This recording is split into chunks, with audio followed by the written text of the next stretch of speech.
बहुत कारणों से है और इसमें भक्ति और ज्ञान का बड़ा ही सुंदर संगम है, बहुत ही सुंदर।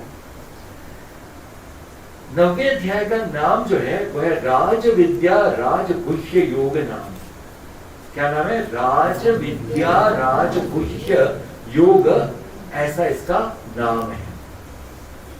तो गुह्य ऐसे है, ये गुह्य यानी तो बड़ा सीक्रेट रहता है ना।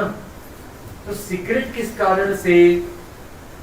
तो सीक्रेट इस कारण से कि ध्यान में रखना कि ज्ञान जो है सारे शास्त्रों में तो है, बट वो लोगों तक अभी पूरा पहुंचा नहीं है या ना। तो इसलिए अभी भी लोगों के मन में ज्ञान के प्रति बड़ा रहस्यमय ऐसा भाव है या ना। रहस्यमय भाव है या नहीं? ये क्या है, भगवत गीता क्या है? कितने लोगों को पता है कि भगवत गीता में भगवान जी ने क्या बोला है? ऐसे अगर एक सर्वे किया गया भारत देश में, तो कितने लोग होंगे ऐसे कि जिनको पता होगा कि भगवत गीता में भगवान जी ने क्या लिखा है या नहीं? बहुत ही कम होंगे ऐसे कि जिनको पता होगा कि भगवत गीता में क्या है। पर भगवत गीता क्या है ये पता है लोगों को कि है ऐसी कोई एक ग्रंथ कोई है, पर उसमें क्या है ये काफी लोगों को पता नहीं। इसलिए इसको बोला कि अभी भी रहस्यमय बना हुआ है। क्योंकि अगर किसी को भी नहीं पता होता तो वो रहस्य होता नहीं। रहस्य किसको बोलते हैं? किसी को तो पता होता है, बहुत लोगों को नहीं पता होता है, 2-4 लोगों को पता होता है ना। आपके घर में भी कुछ रहस्य वाली बातें होगी, आपके हीरे मोती जहाँ रखे हैं सबको नहीं पता होते हैं 1-2 लोगों को पता होते हैं। आपका बैंक बैलेंस वगैरह, आपके सारे इन्वेस्टमेंट सबको थोड़ी पता होते हैं। स्वामी जी पढ़ने में रहने दो अच्छा ओके। तो मैंने इसे उसको उदाहरण के स्तर पर बता दिया कि हाँ, इसको रहस्य बोलते हैं कि थोड़े लोगों को पता है, सबको पता नहीं है, इसलिए उसको क्या बोला? रहस्य। ध्यान में आ गया? गुह्य बोले बहुत सीक्रेट, रहस्यमय है।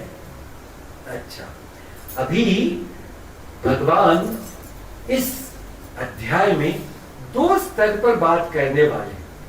हाँ, एक स्तर है वह है व्यवहारिक स्तर और एक है पारमार्थिक स्तर। कौन से स्तर है? 2, व्यवहारिक और एक है पारमार्थिक।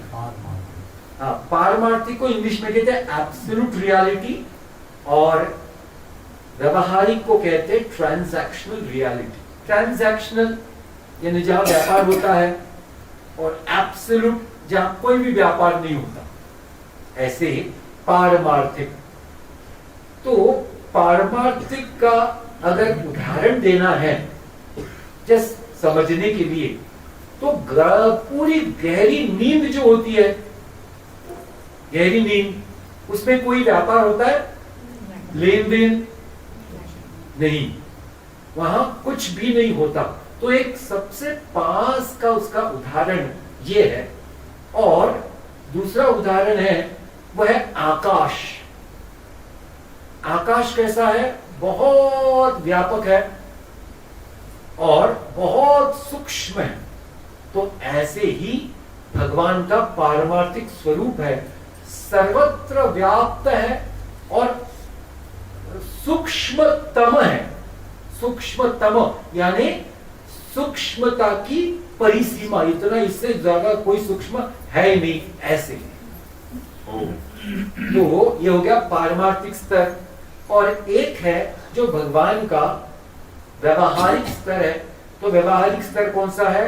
जहां भगवान को पहचाना जा सकता है, तो हो गया व्यवहारिक स्तर। ठीक है, तो अभी भगवान क्या कह रहे हैं इसमें? बहुत सुंदर सुंदर बातें, कुछ श्लोक हम पढ़ने वाले।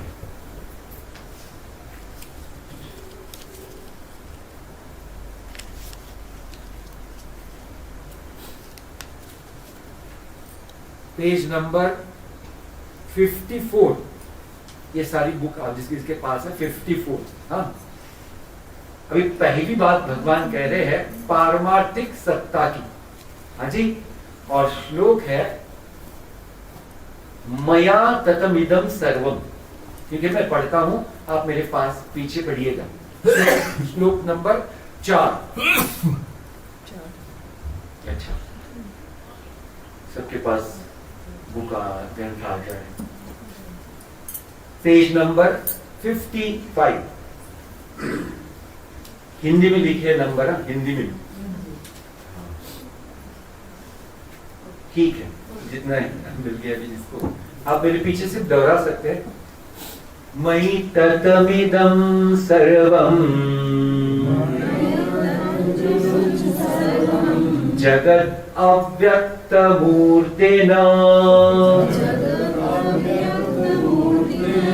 मस्तानि सर्वभूतानि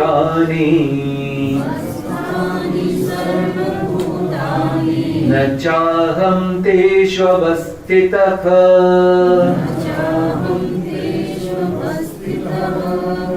बहुत ही गहरा श्लोक है ये।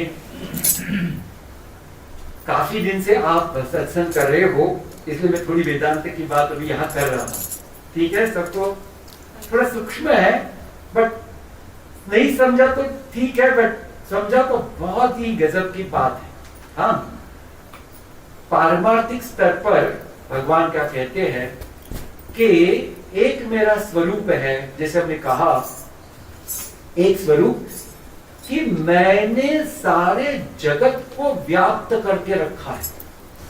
व्याप्त करना यानी, तो जैसे उदाहरण देने के लिए, ये शरीर को, ये हमारी त्वचा ने पूरी तरह से व्याप्त कर लिया है या ना? त्वचा सब तरफ है या नहीं? हाँ, तो ध्यान में आ गया कि व्याप्त करके रखा। अभी दूसरा उदाहरण कि यह आकाश ने सारे पृथ्वी को व्याप्त करके रखा है या ना? पृथ्वी कहाँ है? आकाश में है ना, है या ना? तो आकाश ने पृथ्वी को व्याप्त कर लिया है। ठीक है, अभी ध्यान देना, अभी थोड़ा दूसरा उदाहरण दे रहा हूं ताकि और थोड़ा और ठीक समझ में आए। मटका है, घड़ा, उस मटके को आकाश ने बाहर से व्याप्त किया है या ना? और वो घड़े के अंदर है या नहीं? बोलो जी। तो घड़े के अंदर भी आकाश है, तो घड़े के बाहर भी।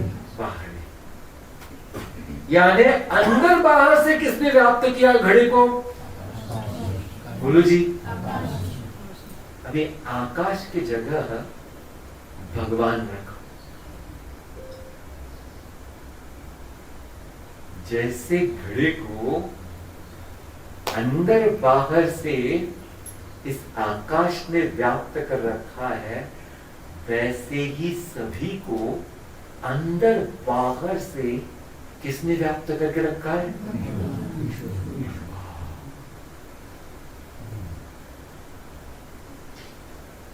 वो गजब की बात।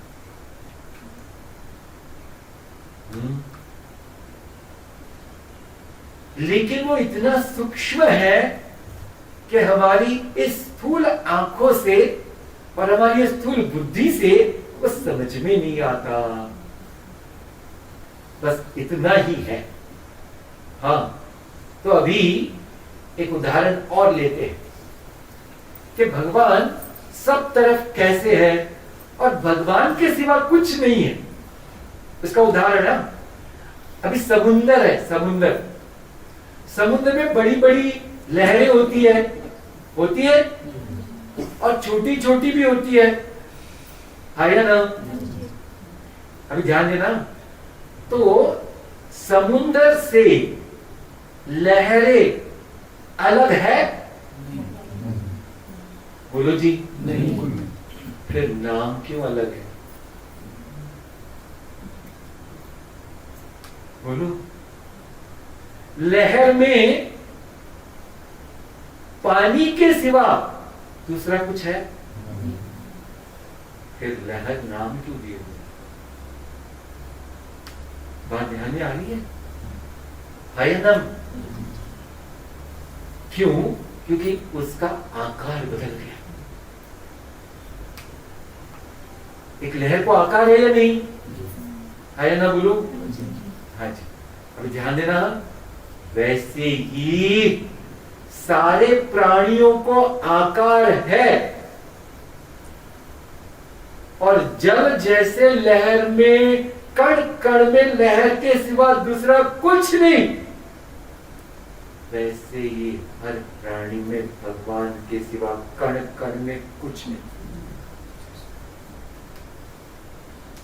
ध्यान में आया?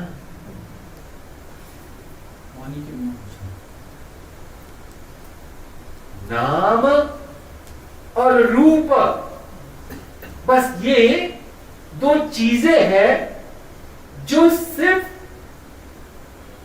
इस व्यवहारिक जगत के व्यापार के लिए है। ध्यान देना है इसको अभी। हाँ, कठिन हो रहा है?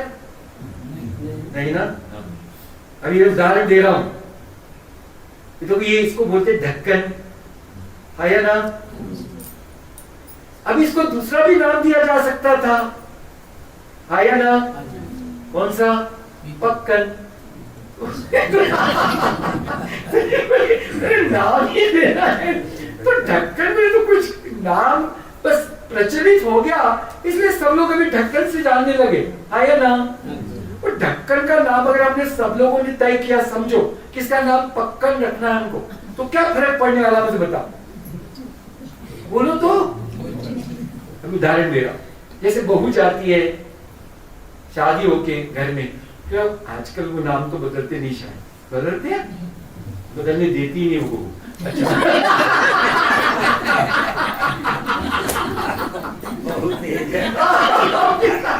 अभी किस क्या? अच्छा पहले तो हर बहू का नाम बदला दिया जाता था। ठीक है, अच्छा ही है, बदलाव तो ठीक है, ओके।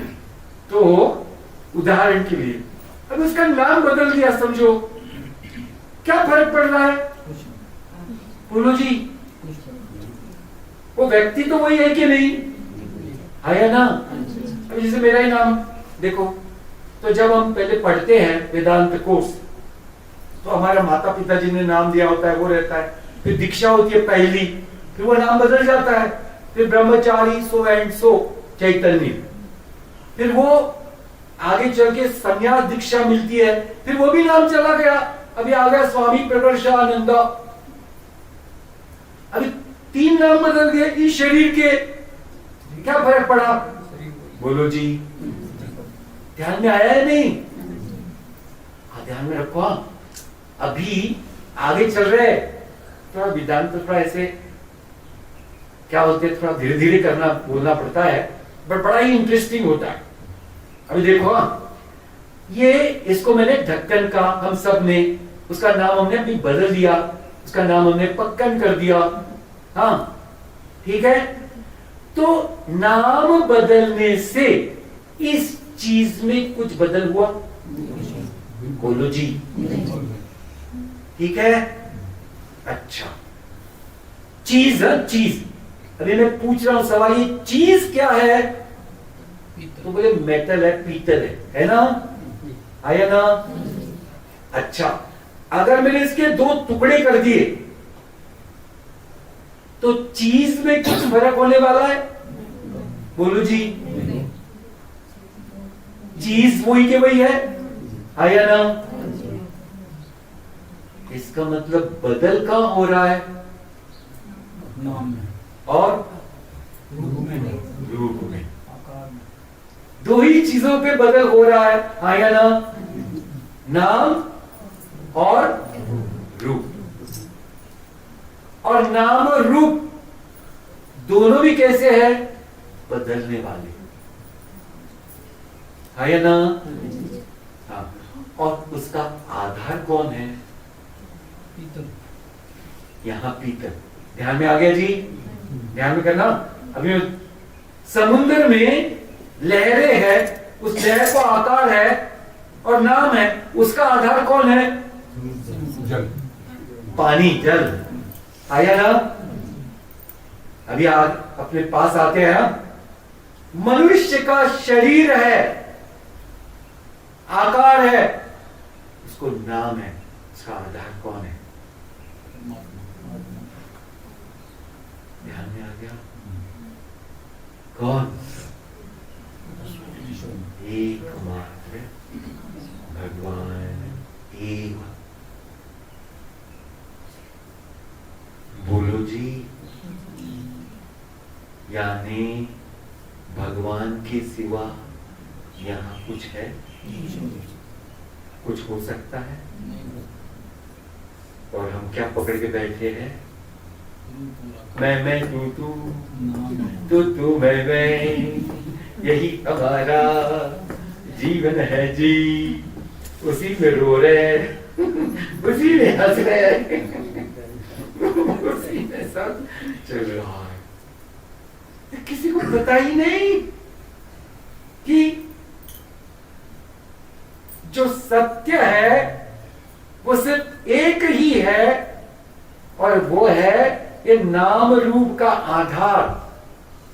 जैसे ये ढक्कन है, और ये ढक्कन का आधार जो है वो पीतल है, और नाम और रूप, अब इस पे ध्यान देना मैं क्या बोल रहा हूं, अध्यस्त है।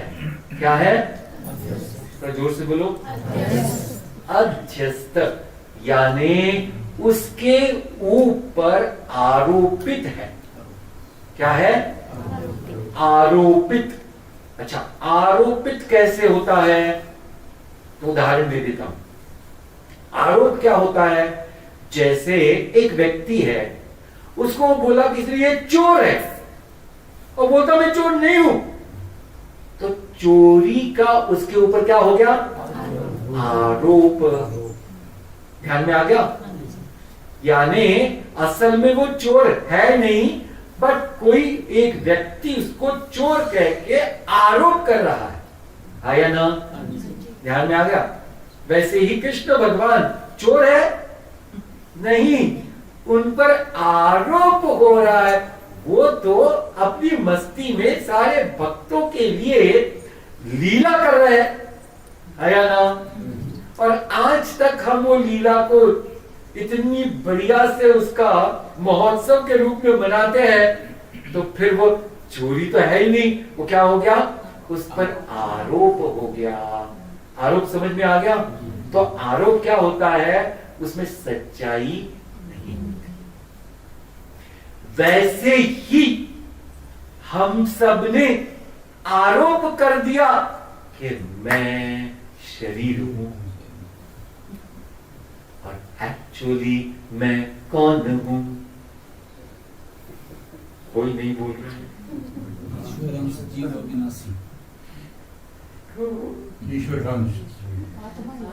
भगवान स्वयं पानी के सिवा लहर में है क्या? बोलो। उदाहरण सरल है या नहीं? वैसे ही शरीर में भगवान के सिवा दूसरा क्या है बताओ? कुछ नहीं। जैसे उस घड़े को अंदर बाहर से किसने व्याप्त करके रखा है? आकाश ने। वैसे ही ये संपूर्ण शरीर में भी भगवान के सिवा दूसरा कुछ है नहीं। पर ये रहस्य किसको पता था? बोलिए। या ना रहस्य था या नहीं आप लोगों के लिए? क्योंकि पता ही नहीं था। ये आज आपको पता चला तो कितनी बड़ी बात पता चली। आप सोच के देखो कि मैं स्त्री पुरुष नहीं हूं, मैं एक्चुअली कौन हूं?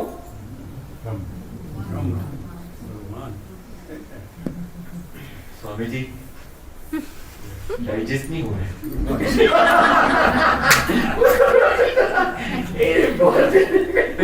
कच्चे कच्चे चने खा हमको दे दिया आपने। अच्छा भैया, भगवान बोलते चलो जो जो डाइजेस्ट होता है वो बताता हूं। अभी श्लोक बहुत सुंदर है। ध्यान में आ गया? ज्ञान की बात कितनी सुंदर कर दी भगवान ने। ध्यान में रहेगा सबको? हाँ जी, चलो अभी है श्लोक नंबर 22। तो बहुत ही फेमस श्लोक है सारे दुनिया में, भारत में नहीं, सारे दुनिया में। आज अनन्याश्चिन्तयन्तो माम् ये जना पर्युपासते तेषां नित्याभियुक्तानां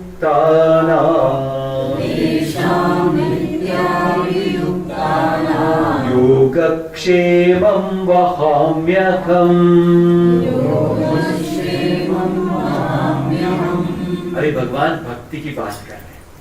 हाँ, योगक्षेम वहामि अहम, ऐसा एक बृहद वाक्य है भारत के बहुत बड़े एक ऑर्गेनाइजेशन। कौन है वो? LIC, life insurance corporation of India. उसका बृहद वाक्य क्या है? योगक्षेम वहामि अहम। बड़े बिल्डिंग में लिखा रहता है। ये यहाँ से आया है, देखो कहां से आया? भगवत गीता से आया है। उसको एम्बलम में। हाँ, अच्छा, तो पहले देखते हैं योग और क्षेम यानी क्या। ठीक है, दो शब्द है। योग यानी अप्राप्त वस्तु जो है उसको प्राप्त करना।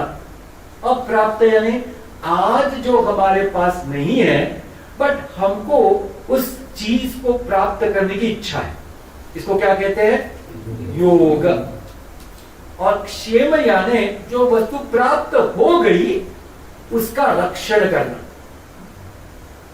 दो चीजें समझ में आ गई? योग यानी क्या? अप्राप्त वस्तु यानी जो हमारे पास नहीं है अभी, उस चीज को प्राप्त करना। और जब वो प्राप्त हो जाए तो उसका रक्षण भी करना पड़ता है। जैसे अगर किसी की लॉटरी लग गई, अरे लॉटरी लगने की इच्छा तो थी, टिकट तो खरीदा था, फिर इच्छा थी क्या कि मुझे लॉटरी लग जाए, आज मेरे पास है नहीं, तो लॉटरी लग गई। हाँ, पैसा आ गया, तो क्या हो गया? प्राप्त हो गया। अभी कितना आया? ज्यादा नहीं, 5 करोड़ आया सर। 5 करोड़। अरे अभी तो बस चोर मोर सारे मेरे घूमेंगे पीछे, फिर इसका रक्षण करना पड़ेगा। फिर 2 4 5 बड़े बड़े ऐसे लॉकर्स लेने पड़ेंगे। एक लॉकर से नहीं होने वाला है, तो इतने करोड़ एक लॉकर में तो बैठेंगे नहीं, तो उसका रक्षण करना पड़ेगा। ये योग क्षेम ध्यान में आ गया। अभी छोटी छोटी बातें पहले योग क्षेम की। जैसे लोगों को लगता है कि बच्चा होना चाहिए, बच्चा होना चाहिए, अप्राप्तस्य प्राप्ति, फिर बच्चा होता है और फिर उसका रक्षण करना पड़ता है। फिर क्या से शुरू होता है? और टीके लगाओ उसको, वो छोटा सा बच्चा, और उसको चिल्लाता है जय, फिर उनको तेरी रक्षा करनी है, लगाओ टीका। टीका क्यों लगा रहे? उसकी रक्षा कर रहे हैं, हाँ या ना? देखो सरल सरल, पहले तो इच्छा थी कि प्राप्त होना चाहिए, फिर हो गया, फिर उसकी रक्षा करते हैं। सरल है या नहीं? हाँ, तो भगवान बोलते हैं ऐसे, ध्यान देना भी, ऐसे कोई भी अगर आपकी इच्छा है और अगर आप मेरे भक्त बनते हो तो वो सारी इच्छा मैं पूरी करूंगा, और सिर्फ पूरी नहीं करूंगा, उसका रक्षण मैं ही करूंगा। कौन बोल रहा है? श्री परमात्मने नमः। श्री भगवानुवाच। देखो इस सारे अखंड अनन्य कोटि ब्रह्मांड के नायक ये बात बोल रहे हैं भैया, कोई मैं और आप नहीं बोल रहे, कोई स्वामी नहीं बोल रहा ये बात। कौन? अखंड ब्रह्मांड के, अखंड मीन्स अनंत कोटि ब्रह्मांड के जो नायक है वो ये बात बोल रहे। यानी क्या हो गया? वचन दे रहे, वचन। हम और आप वचन देते आज, और वो 1 घंटे भी नहीं टिकता। लेकिन भगवान का वचन जो है वो कभी भी वो क्या है, टूट नहीं सकता। अच्छा, अभी शर्त क्या है कि कब मैं आपको ऐसा जो चाहे वो दूंगा, कब? बोले जब आप मेरे अनन्य भक्त हो जाएंगे तब। कैसे हो जाएंगे? अनन्य। हाँ, अभी देखो अन्य, तो मैंने क्या शब्द का तोड़ा? अन्य, इसके सिवा दूसरा कोई भी नहीं, एकमात्र भगवान सिर्फ। ऐसे जब हमारा प्रेम उस भगवान से हो जाएगा, जैसे मीराबाई जी कह रही है, मेरे तो गिरधर गोपाल दूसरों न कोई। देखो, दूसरों न कोई, मेरे तो गिरधर गोपाल को कितना एक पर आ गया, एकदम ऐसा जिसका मन पूरी तरह से भगवान के श्री चरणों में समर्पित होगा, ऐसा। तो एक बार की बात है कि समर्पित मन क्या होता है, ध्यान देना। भी उद्धव जी कौन है? कृष्ण भगवान के सखा। कौन है? कृष्ण भगवान के सखा। और प्रजापति ब्रह्मा से ज्ञान पाया है इन्होंने, कोई छोटे मोटे ज्ञानी नहीं है। प्रजापति ब्रह्मा, उनसे ये ज्ञान पाया है इन्होंने सारा शास्त्रों का। और ऐसे बचपन से ही कृष्ण भगवान के भक्ति में लीन, पूरी तरह से समर्पित। तो कैसे रहते थे वो? जो भगवान खाएंगे, भोजन करेंगे, और जितना थाली में बच जाए उतना ही वो खाएंगे, उससे कुछ भी ज्यादा नहीं मांगेंगे। देखो, भगवान जो पुराने कपड़े हो गए वही कपड़े पहनेंगे, अपने लिए नए कपड़े कभी नहीं सिलाएंगे। ऐसा भगवान जो भी करते थे, बस वो उनसे ही, उनका प्रसाद रूप में ही जीवन था, संपूर्ण प्रसाद। तो उसका परिणाम ये हुआ कि धीरे धीरे वो कृष्ण भगवान जैसे दिखने लगे। इतना अंदर बाहर सब कुछ एक ही एक कि सारा नक्शा वक्शा पूरा वो कृष्ण भगवान जैसे दिखने लगे। ऐसी गजब की उनकी भक्ति। एक दिन भगवान कृष्ण द्वारका जी में ऐसे ही शाम को उदास से दिखे उनको, तो उन्होंने कहा कि भगवान, हम लोग उदास होते हैं, हमको तो कुछ कारण हो सकता है, आप कैसे उदास हो सकते हो? पता नहीं ऐसे क्यों। बोले शायद गोपियां याद कर रही हो। बोले अच्छा, गोपियां कौन है? वो क्या मालूम कौन गोपियां, वो तो कभी गए नहीं वहां वृंदावन। बोले ऐसे ही गांवों की, बोले ये सब गाय की देखभाल करती है और बहुत अच्छी है। बोले फिर वो तो आप वहां काफी दिन तक थे, तो आपने तो बड़ा ध्यान दिया होगा। बोले नहीं, कुछ नहीं। बोले आप जाओ और उनको ज्ञान दो। बोले आप गोपियों को मिले भी नहीं, तो आप जाओ। ध्रुव जी को लगा कि अरे वाह, भगवान के भक्तों को मिलना भी होगा और मैं जाके उनको ज्ञान दूंगा। तो बड़े सज धज के गए। पहले तो सबको लगा जब वो वृंदावन में आए तो अरे भगवान ही आए क्या, वो इतने बहुत ही सरीके जैसे दिखते थे। तो पता चला कि अरे ये तो भगवान के सखा है, उद्धव जी है। तो नंद बाबा जी के यहाँ रुके, नंद बाबा जी से बातें की तो उनको कहा कि गोपियों से मुझे मिलना है, भगवान का संदेश उनको देना है।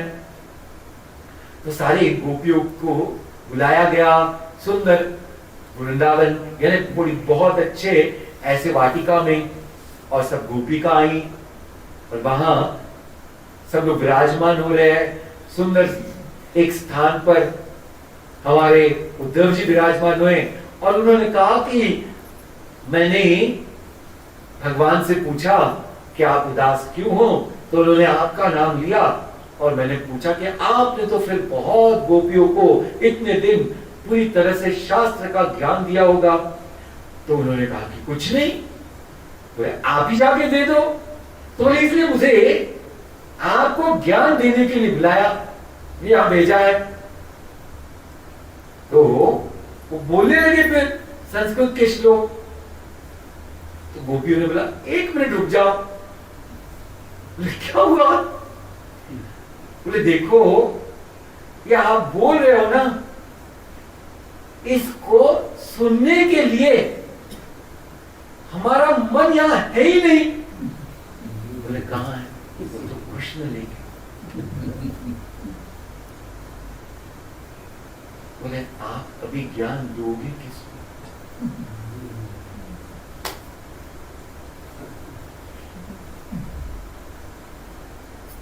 जिसका मन ही भगवान के पास है उसको ज्ञान की जरूरी है? बोलो जी।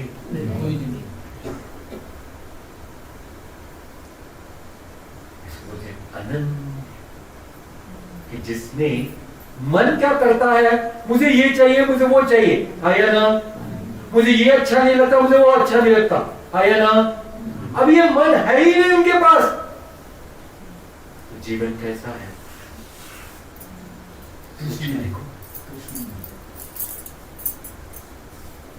उसके जीवन में न कुछ पसंद ना पसंद, ना कुछ शिकायत, ना कुछ कोई संदेह। कैसा है ये जीवन? इसको बोलते परिपूर्ण जीवन। और वो हुआ कैसे? सिर्फ मन भगवान को अर्पित करके। इसको से अनन्य बंदी वो गोपिया का अनन्य, क्योंकि एक के दूसरे से जो भिन्नता है वो सिर्फ मन की वजह से ही तो है, आया ना। मैं कौन हूं? मैं डॉक्टर हूं, फलाना फलाना, मैं इंजीनियर हूं, हो गया, आया ना, हो गया, दो हो गया। मैं कौन हूं? मैं अमुक अमुक हूं, तुम तो वो हो गया अलग अलग। तो अगर किसी का मन ही भगवान को समर्पित है तो उसके मन में दूजापन ही नहीं रहता। ऐसा जिसका मन बन गया वो कैसे हो गया? अनन्य हो गया, भगवान का भक्त। अभी इसी के लिए और एक छोटी सी कथा, छोटी सी, ताकि ये और अनन्य समझ में आए। समर्थ रामी समदास स्वामी जी, जय जय रघुवीर समर्थ। शिवाजी महाराज के गुरु, शिवाजी महाराज पता है आपको? नाम सुना है ना? हाँ, शिवाजी महाराज जी के गुरु, उनका नाम था स्वामी समर्थ रामदास। रामदास स्वामी जी कहते थे महाराष्ट्र में उनको। हाँ, उनके एक भक्त थे, उनका नाम था कल्याण। क्या नाम था? कल्याण। तो ऐसे बहुत सारे भक्त थे, उसमें ये एक भक्त थे, उनका नाम था कल्याण। ऐसे ही हर शाम को स्वामी जी सत्संग करते थे। एक दिन ऐसी बात हुई कि स्वामी जी कुटिया से बाहर निकले ही नहीं। अंधेरा हो रहा है, काफी लोग आए हुए थे, आधे तो उठ के चले गए, बोले नहीं बहुत देर हो गई है। और समय हुआ, दीपक जलाया गया, दूसरा लाइट वाइट तो कुछ थी नहीं। जो भी बच्चे कुछ थे वो भी उड़ के चले गए। एक सिर्फ कल्याण बचा। थोड़ी देर में वो छोटा सा जो दिया था जिसमें तेल था, वो तेल खत्म हो गया, दिया भी खत्म, घनघोर अंधेरा छा गया। रामदास स्वामी जी इस घनघोर अंधेरे में सारी जटाओं खोल करके और भस्म लगा करके और हाथ में बड़ी तलवार लेकर के दरवाजा खोला और कूदे उसके सामने और तलवार रख दी उसके गर्दन पर, मैं काट डालूंगा, मार डालूंगा। उसने बोला, त्वमेव माता च पिता त्वमेव, त्वमेव बन्धुश्च सखा त्वमेव, त्वमेव विद्या द्रविणं त्वमेव, त्वमेव सर्वं मम देव देव।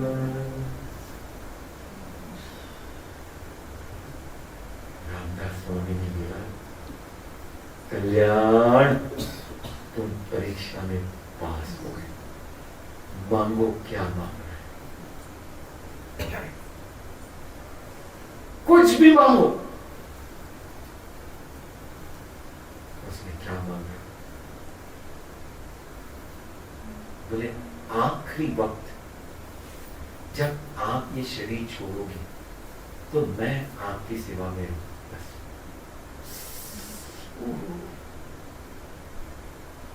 देखो भक्त ने मांगा क्या?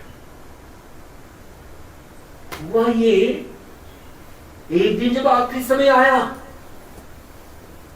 तब कल्याण गए थे पानी लेने को, भगवान मीन्स उनके गुरु रामदास स्वामी जी का पानी भरने के लिए, और पानी तो बड़ी दूर से लाना पड़ता था। सज्जनगढ़ करके नाम सुना होगा आपने, वहां वो रहते थे।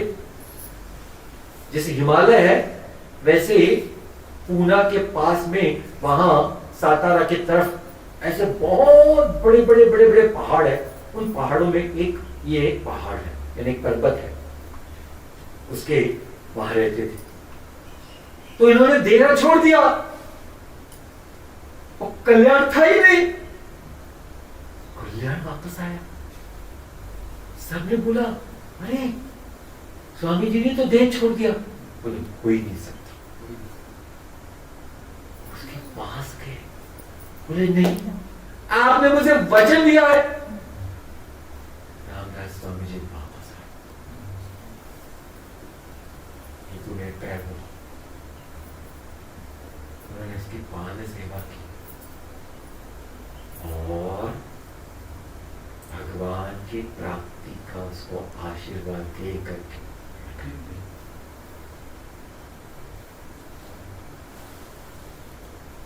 समझ में आ रही है बातें? अनन्याश्चिन्तयन्तो मां ये जना पर्युपासते तेषां नित्याभियुक्तानां योगक्षेमं वहाम्यहम्। आखिरी बात, हमारे उड़ीसा में कौन से भगवान है? श्री जगन्नाथ महाराज, उनकी कथा है। ये साक्षात एक लक्ष्मीकांत करके बहुत ही बड़े स्कॉलर यानी विद्वान, और वो भगवत गीता पर भाष्य लिख रहे थे। ब्राह्मण कुल से, और तब तो क्या है, लोगों को कोई ऐसे पैसे वैसे तो मिलते नहीं थे, कुछ पूजा करके अर्चना करके जो कुछ सीधा आटा मिल जाए उनसे उनका चलता था जीवन। घर में कोई नहीं, पत्नी थी। तो एक दिन वो लिखते लिखते 9वें अध्याय के ये श्लोक पे आ गए, पर उन्होंने पढ़ा, योगक्षेम वहामि अहम। भगवान कह रहे हैं कि मैं आपका भार अपने कंधों पर लेकर जाऊंगा।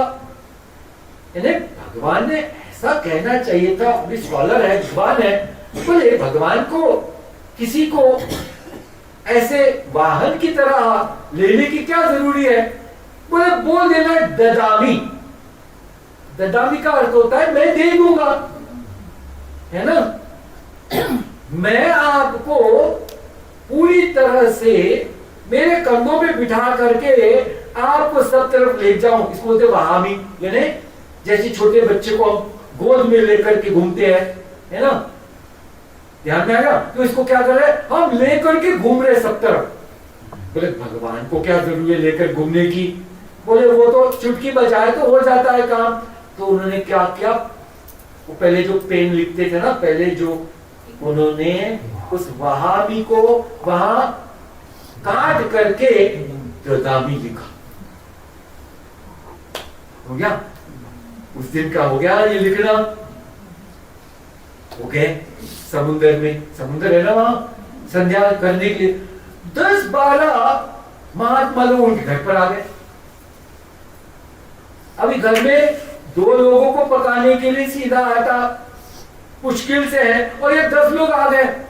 लोग पत्नी जगन्नाथ जी को पुकारने के कैसे, ये सब ब्राह्मण देवता है, मैं कैसे मेरे स्वधर्म का निर्वाह कैसे करूं? गृहस्थ है, अतिथि देवो भव। तो वो जगन्नाथ जी को पुकारने लगी, वैसे ही एक छोटा सा बच्चा आ गया। माता जी, माता जी। उसने देखा छोटे सा बच्चा, बहुत सुंदर सा। क्या हुआ?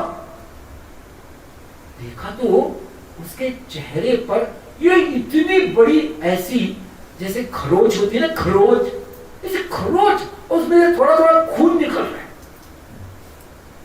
उसके हाथ में बड़ी पोटली। क्या हुआ, कहां से आए हो? बोले श्री लक्ष्मीकांत जी ने भेजा। क्यों? बोले आपको सामान देने को। अभी पोटली ली, बोले तुम्हारे चेहरे पे क्या हो गया? बोले आपके पति ने मुझे मारा। उसको लगा ये क्या हो गया इनको? चला गया वो छोटा बच्चा। रसोई में सब रसोई का सामान आ गया, उसने रसोई पकाई। आ गए भैया ये लक्ष्मीकांत जी। सारे महात्मा लोग बैठे तो कुछ बोल नहीं पाई पत्नी। वो सब हो गया, महात्मा लोग चले। उन्होंने बोला अरे तुम इतने निर्दयी कब से हो गए? क्या? तू मुझे बता भाग्यवान। बोले क्या? अरे घर में तो सीधा आटा था नहीं, तूने कहां से रसोई बनाई? बड़े नादान होशियार बन रहे हो। बोलो बच्चे को किसने भेजा? कौन सा बच्चा? अरे कौन सा बच्चा? निर्दयी भी हो, उसको मारा भी आपने, उसको इतनी खरोच आई।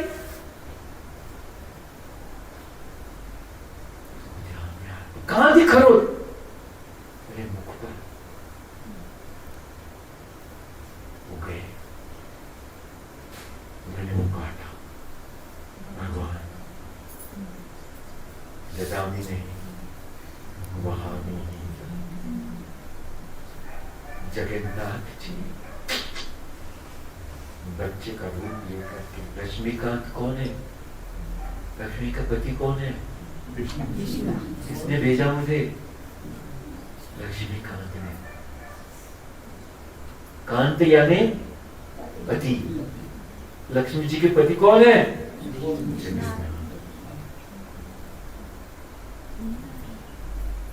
उस दिन से मैं भाष्य लिखना बंद करूं। सिर्फ 9वें अध्याय के 22वें श्लोक तक लिखा, कुछ नहीं।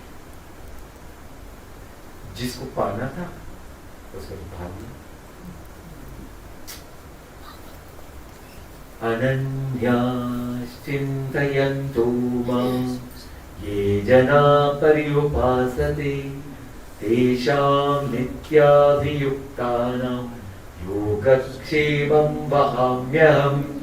इसी श्लोक भगवान इसी अध्याय में बोल रहे हैं कि अर्जुन ये भी सुन लो कि अगर कोई भी कितना भी पापी क्यों न हो, पाप से पाप उत्तम अगर उसने किया हो, यानी महापाप 4 है, वो 4 महापाप में से उसने सारे पाप किया हो, ऐसा भी अगर कोई पापी हो और वो मेरी शरण में पूरी तरह से अनन्य बन के आता है, तो मैं उसको भी महात्मा बना दूंगा। दूसरा वचन बोले करना क्या है अनन्य बनने के लिए? ये आखिरी का ये श्लोक बहुत सुंदर बात। श्लोक नंबर 26, पत्रं पुष्पं फलं तोयम् यो मे भक्त्या प्रयच्छति तदहं भक्ति उपहृतम् अश्नामि प्रयतात्मनः। भगवान बोलते हैं मुझ तक कोई भी चीज अगर आपको पहुंचानी है तो क्या करना पड़ेगा? भगवान पहले बता दो आपको क्या अच्छा लगता है तो हम वही लेके आएंगे। भगवान को क्या अच्छा लगता है ध्यान देना। सबको लगता है कि नहीं कि भगवान को मुझे कुछ चढ़ाना है या ना? भगवान को भोग लगाते हैं कि नहीं रोज हम लोग, है या ना? भगवान बोलते देखो पत्रम, पत्रम यानी पेड़ का एक पत्ता। कितने पत्ते? एक पत्ता। पत्रम। पुष्पम, पुष्पम यानी एक फूल। पत्रम पुष्पम फलम, फलम यानी एक फल, कोई भी फल, कोई स्पेसिफिक नहीं। आंवला रहा तो आंवला भी कौन सा है? फल है। एक पत्रम पुष्पम फलम तोयम, तोयम यानी जल, जल की एक बूंद। भगवान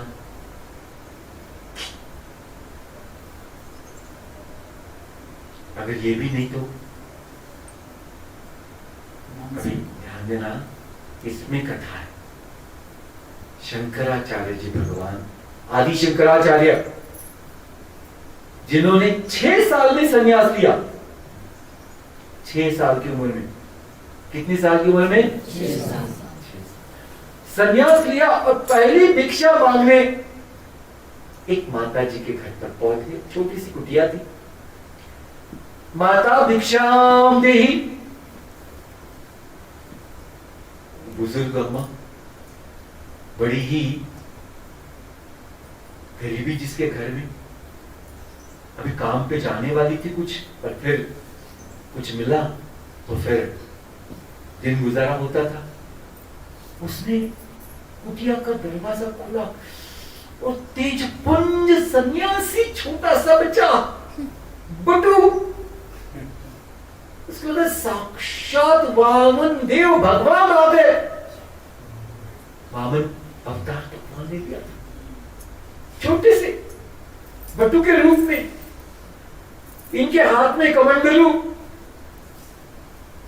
फिर से बोला भैया भिक्षाम देहि। अरे रुको, घर में गई, इतना छोटी सी कुटिया, 2-4 डिब्बे उसमें देखा एक आंवला। उसे एक आंवला उठाया, भगवान के पास गई। भगवान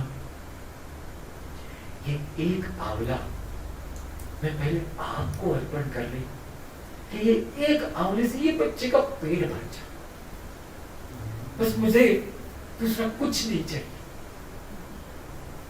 आई आंवला लेके और उसने उस बच्चे को बोला बेटा आज मेरे पास यही है, ये भगवान का प्रसाद लेके पालो।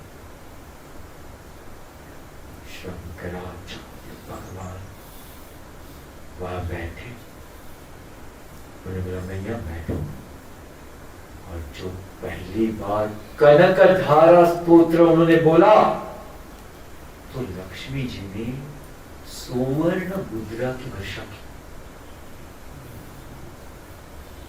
बोला भैया ये बस आपके पास रखो, इसके बाद आपको कहीं नहीं जाना पड़ेगा, कुछ कर।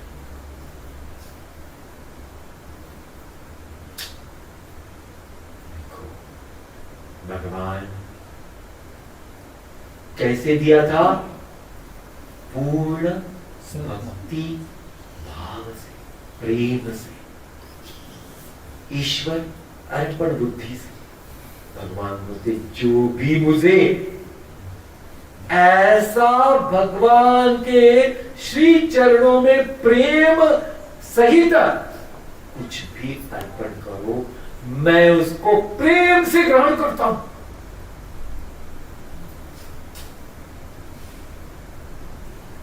तो भगवान ने सारी बातें बता दी यहां आज कि मैं कहा हूं, कैसे हूं, आया ना? ठीक है, ज्ञान के स्तर पर। फिर भगवान ने भक्ति के स्तर पर बोल दिया कि जो अगर भक्त है और अनन्य भाव से मेरी अगर वो भक्ति करता है तो उसको मैं क्या वचन देता हूं। और अगर कोई ऐसा भी है कि जिसने बहुत पाप किया है बट सब पाप को भूल करके वो अगर मेरी शरण में आ गया तो मैं उसके सारे पापों को दूर करके उसको महात्मा बना देता हूं। और रत्नाकर को देखो, भगवान ने क्या बना किया। रत्नाकर डाकू से कौन बन गया? महर्षि वाल्मीकि। और ऐसे बहुत सारे संत महात्मा। ऐसे भगवान की ये सुंदर लीला 90 अध्याय को आज हम सब ने प्रेम से पूरी तरह से चर्चा करने का प्रयत्न किया, भगवान को याद किया और भगवान के भक्ति में हमने आज का सत्संग पूरी तरह से यहाँ क्या किया कि उसमें हमने भगवान के भगवत भाव तथा भगवान के ज्ञान की चर्चा की। ये भगवान की कृपा, गुरुदेव के आशीर्वाद से संभव हुआ और आप सबके प्रेम से इस भगवान का नामस्मरण करें। श्रीमन